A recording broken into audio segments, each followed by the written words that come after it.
Hi, this is Joe Rabil with Rabil Stock Research. So I'm going to start out with a lesson. I'm going to talk about the two specific things in a setup. These are really important. There's two parts that need to take place before we really have a quality setup. I'm going to give an example of that and one that failed. And then what I want to do is go and apply that to the current market and show you a specific area that has one part of the setup. And then I'm going to show you what we need to look for the other part. All right. Once we get through that, I am going to go through the sector RS. I want to make sure I'm covering all those on a regular basis and see what shifts are taking place. I'm going to go through some indices and then I'll cover the symbol requests that came through. Let's go ahead and get going. Okay, so I've got the chart of Boeing up right now, and I've got a weekly chart on the left and the daily chart on the right. And this is in Stockcharts ACP. It allows you to pretty much set it up however you want. I typically have 4 charts up, sometimes 5. But in this case, I just want to isolate 2 time frames. All right. And the higher time frame here is the weekly chart. The lower time frame is the daily. All right. And what we're going to do is the 2 components that we're looking for is number one, the strength of the up move, the dynamics of the up move. And we have some certain criteria that a stock needs to meet in order to be one that I would watch. All right. And then once that meets that criteria, we're going to go to the lower time frame and we're going to watch the strength of the down move and determine if the lower time frame is meeting the criteria we're looking for. Those are the 2 parts. Number 1 is the higher time frame. Number 2 is the lower time frame. The part 1 is the up move. Part 2 is the pullback. All right. So we need both. You can't just have one. You can't have a good look to the pullback, but you don't have the dynamics to the upside. And you can't just have the dynamics to the upside and then have a violent pullback to the downside. So let me explain. The number 1, on the upside, we do want to make a higher high in price. We want to see this making an up move that has enough strength to take out a prior peak. All right. Now, because this went down below 0, you don't typically have to match the MAC. You don't have to compare the MACD to the prior peak. But in this case, because it was so strong, the dynamics of this move was so strong, we actually did make a higher high anyway. All right. And then the minimum criteria in the ADX DI is I want the green DI at a minimum to take out that prior red or take out its prior green, preferably both. In most cases, it'll be both. But we want to look for that. We want to look for either the positive, the buyers, the strength of the buyers to take out the prior red, or again, the prior green peak if there is one there. So in this case, this meets all the criteria that I'm looking for to the upside. All right, so I've got the dynamics of something. So this is going to go to my watch list and I'm going to look for a pullback here. I'm going to watch for an orderly pullback. And with this type of strength, I'm probably seeing if it pulls back to the 240 area. Well, if I go to the lower time frame and watch the pullback, you can see right away the violence to the downside. We break the 18, that rolls over. And then we get some gaps involved. This rolls to the downside from pretty far away from 0. And look at the strength of the sellers. So the sellers come up and make this really strong move, and that keeps the ADX well above the 25 mark. So the sellers are causing this ADX to stay high. And then as the pullback takes place, we violently come through the 0 line in the MACD. So what this is doing is saying the strength of the sellers is pretty strong and the velocity of the decline is pretty strong, because I can see based on what red DI is doing and how it climbed and took over that the sellers are pretty strong. And number 1, and that's number 1. Number 2, the velocity of the decline is very violent based on how the MACD and its signal line come flying down through the 0 line. So when we have both of those components, we now have a no trade. We don't have both components. We have the upside component, but not the downside component. All right. You got to understand those 2 criteria. And if you do, and you recognize what to look for on this turnaround, and as it's pulling back, then you have a huge edge up on the competition to get our entry prior to a turn back to the upside. I'm going to give you some examples right now. We're going to go through some of these China stocks that are showing strength to the upside. Okay, so I've got a few stocks in the China area I want to look at, and I'm going to show you which ones I kind of really like and which ones and what we need to look for to get that 2-component part to a setup. All right. But I really pride myself in doing a lot of bottom up. So I'm going to come up probably with a few of these symbols that you've never seen before. I mean, that's what I like to go through thousands and thousands of charts and see if I can't identify something that maybe, at least for my subscribers, where they have never seen before, and maybe highlight something like that. But look at what's going on with this BABA. I mean, obviously a lot of people are following this one. But look at the way this is formed. This has spent a long time going sideways and turning the corner, but look at the dynamics. So we got the dynamics to the upside. Look at the weekly move, new high in MACD, new high in ADX, DI, green DI and ADX, new high in price. We've got everything we're looking for. What are we missing? We're looking for an orderly pullback. All right. Now, because the ADX is rising, in both of these time frames, so in any time frame where you have a rising ADX, you realize that unless this really pulls back hard and the ADX rolls over, you don't need to pull all the way back to the 18 on that time frame. All right, so I'm not necessarily looking for a pullback all the way to 93 or something like that. That actually wouldn't look very good. What I'll do is I'll kind of look back and say, okay, we've taken out a really key area here right around 100. So I'm looking for some kind of a pullback in the 100 area. It doesn't have to be right at 100, but in that general vicinity is really what I'm looking for.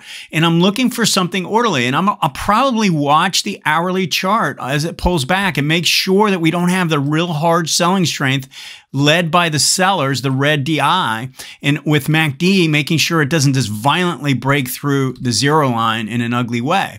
If we have that, then we'll probably have some kind of a setup near 100. That's what I would be looking for. Now, I know a lot of you might be thinking, oh, this is gone. I mean, we've missed it. But stocks do this. Look at this big turn. I mean, we're going to get a pullback in the stock. Trust me, it will happen at some point. I'm not sure exactly when, but you got to be patient, keep it on your watch list, and just sit back and wait for it to come to you. Look at something like JD. Again, really strong move to the upside. We're going to need a pullback. Now, in this case, I think the pullback area is probably somewhere in this high 30s, right? 38, something like that. I think if we can get some kind of a little dip, again, watch the DI and the ADX on the hourly chart as it starts to pull back. If it's really ugly and we get big bars and the red sort of takes over, then we know we're not in a big hurry to buy the moment it comes back to 38. Because this is rising, this ADX is rising, we don't need it to come all the way back to the moving average. All right. Look at this one. This is FINV, FinVolution. All right. Look at this massive base. Look at this breakout. This is the best looking one of the ones that I came across. I looked at a number of ETFs that held, China ETFs that held stocks. This one was my favorite. The dynamics of this are fantastic. If you happen to have seen this, which I did not, at 6 as it was breaking out, I would say, you know what, I would just buy the breakout. Now that it has run a little bit, I'd probably be looking for the first pullback around that 6 area. That was our breakout area. See if we can't get something a little bit closer to that. Now, look at the move in this TIGR, and this is Singapore, but look at the monster base, look at the dynamics, look at the size of this monster green bar. Again, we had a big gap today. I actually didn't know this was going to gap up this much, but the reality is we've got a new breakout level up here. Okay, so we're looking for some kind of a dip. It doesn't have to come all the way back to that area, but because the ADX is rising, we're not necessarily looking for a move all the way back to the moving averages either, right? So look for maybe the midpoint of this bar. That'd be something I would be watching for on some kind of a pullback. Now, look at PDD. I don't really like the looks of this, right? I mean, this to me is not all that attractive. We had the gap down before, so it's expending a lot of buying power to get through this resistance. I don't know. I mean, I'm not saying this won't go up. I'm just saying if I have my choice, this is probably not one at this point where I would be that much interested in. Now, if it breaks out and makes a higher low, then this is going to look pretty good along with the monthly chart. I think it'll play along. I just don't know right now if it's going to be able to keep pace with some of these other stocks that we've talked about. If you're enjoying the content, hit that like button and also subscribe.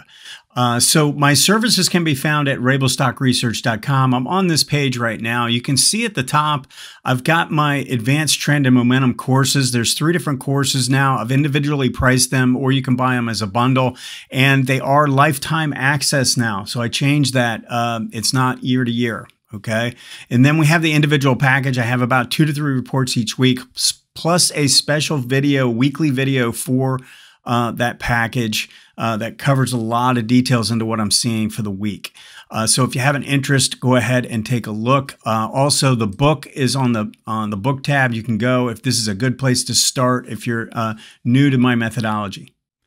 Okay, so I've got my 11 sector spiders up, and so I mean, we'll just start with this XLB. I really like the pattern. I like what's taking place in some of the individual areas inside of the materials. So this is getting really close to trying to turn. I would suggest maybe taking a look inside and see if there aren't some industry groups that you might be intrigued by. I will say the XLC is kind of hanging in there. We've still got weakness in the energy, but as I mentioned last week, there's a lot of, I think this is more of a big trading range and not necessarily a big decline, like a big start of a big decline.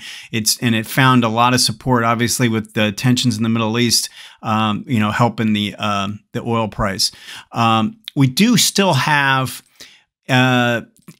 technology below its moving average, so kind of declining relative, and we have utilities rising relative, right? So these two are still going somewhat in opposite directions at this point. Now, the good news for technology is that this is a correction consolidation pattern and not a breakdown. I think if we take out 200, then this line's probably going to stay down for a while. All right, so something to watch on that XLK. Look at the improvement in the XLI. We got a really good action in some industrial space worth looking at. I do think the XLF is a little bit more of a mixed bag, but I will tell you that it's right at a key level. The trend of the RS is still okay, but we need to turn back to the upside here. Now, we've lost a little strength in the consumer staples, but if this can turn back up, we'll have confirmation. We haven't turned this moving average to the upside, but it's definitely worth keeping an eye on there.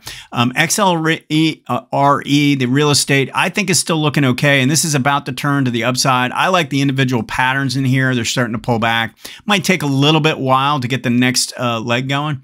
And then the healthcare still isn't quite there. I mean, it made the push to the upside. To me, this is a very you want to look at the individual areas inside of the sector and not the sector, because I don't think the sector chart is giving you a good feel.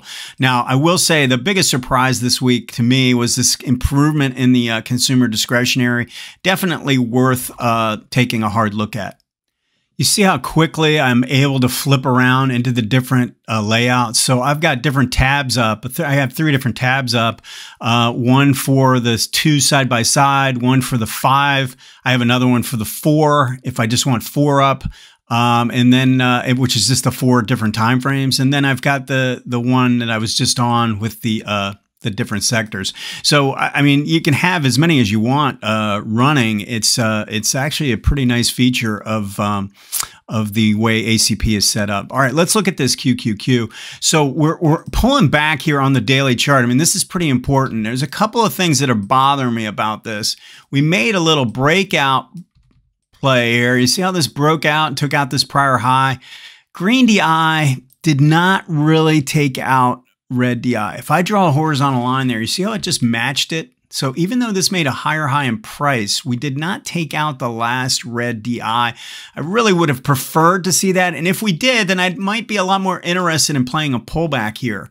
Now, it might turn up, but I'm just telling you, we don't have the conditions in place that really gets me all that excited.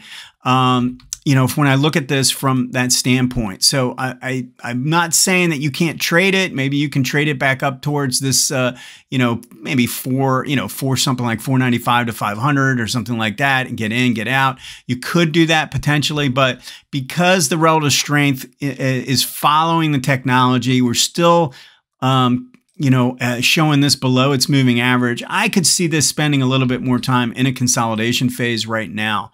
All right, let's look at IWM. We're continuing to wait, and I know I keep bringing this up each week, but I think it's really important. Do your work each week, and then at some point I'm going to come in here and go, it's go time. It's go time. We're looking for a go here. Well, first of all, the go starts with ADX kicking in, all right? And I will actually take ADX kicking in on the daily chart. We need ADX kick on the daily. It's going to kick in first on the daily, and then go to the weekly. But that means green DI has got to break out. We need price to get through this 225 with some DI. And if that happens, then that really improves the odds that we're going to see relative performance out of this. And the reason why relative isn't so important is I studied this for 30 years. It's essentially when this is showing a rising line, the market environment is good, and it's a lot easier to find different stock ideas and play them with lower risk. All right, I got some questions on some of these, so I'm going to go through Palladium, I'm going to look at Uranium, and I'm going to look at Lithium. I'm just going to go through these real quick. So this one doesn't really intrigue me as much. I mean, I know this has made a move off the low. We got the green bar, we had some volume, but look at what happened the next bar. It didn't have any follow through. We got right up into this 100 resistance area, right? And it had the little topping tail with even heavier volume, like sellers came in. Now, if it makes a higher low, turns up here through here, and we get green to hold, we'd have a lot more confirmation. I'd like to see good volume on that. Then I might be a little bit more intrigued. I mean, I do think there's really good support here, but we're still below a declining 18-month. Now, look at the uranium chart. Uranium is actually pulling back to a rising 18-month, but it was sort of a deep pullback, right? We had overrun in the MACD. Now, there's good strength in the trend, but because there was overrun, we got to be a little bit more picky about our entry. You see the overrun in the zero line on the weekly chart? So I'm not necessarily all that interested in buying the first upturn. I want to look for this to form some kind of a higher low in the form of a 1, 2, 3, see if it can play out that way.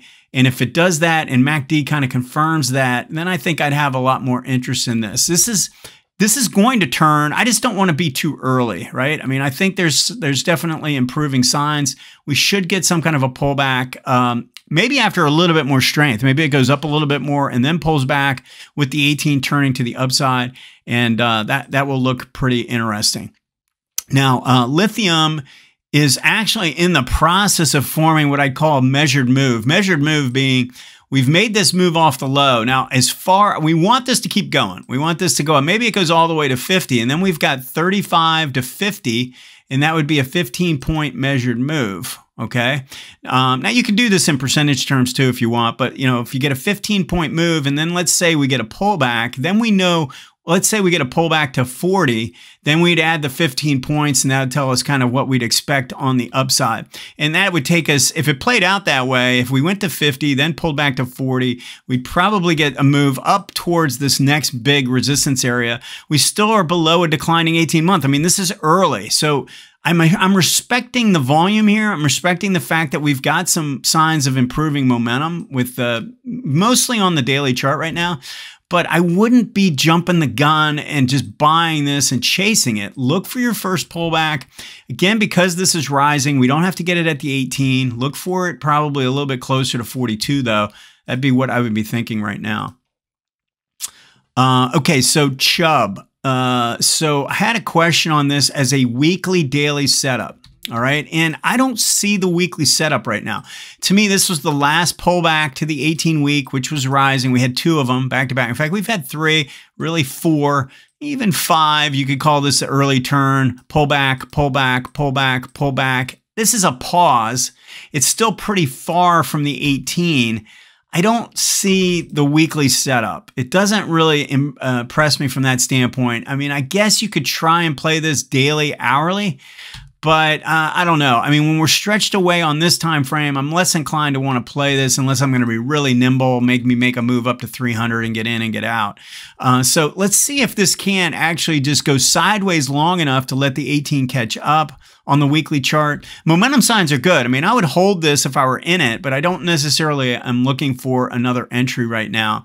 And then the only other point I would make on this is that if I did additional buying, let's say I owned it down here, all right, and I did additional buying and I wanted to buy this, what I would do is I don't want to increase my risk in this move. So let's say I'm risking $300, all right, on this trade right now.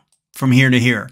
Well, when I put the new trade on, I want to increase the stop tight enough so that the risk stays the same. That would be the way I would add to a position.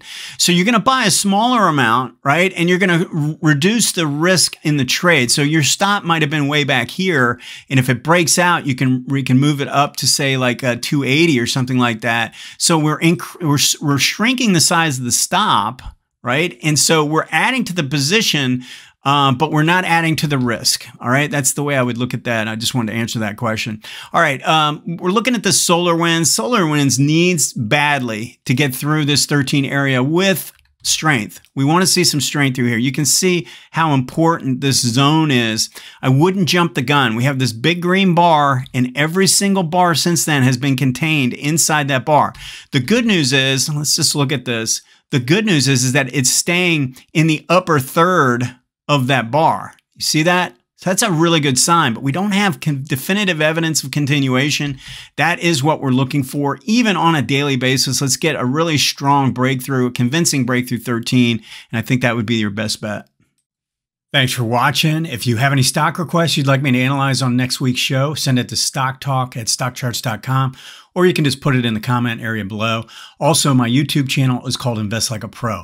Have a great week, and we'll see you next time.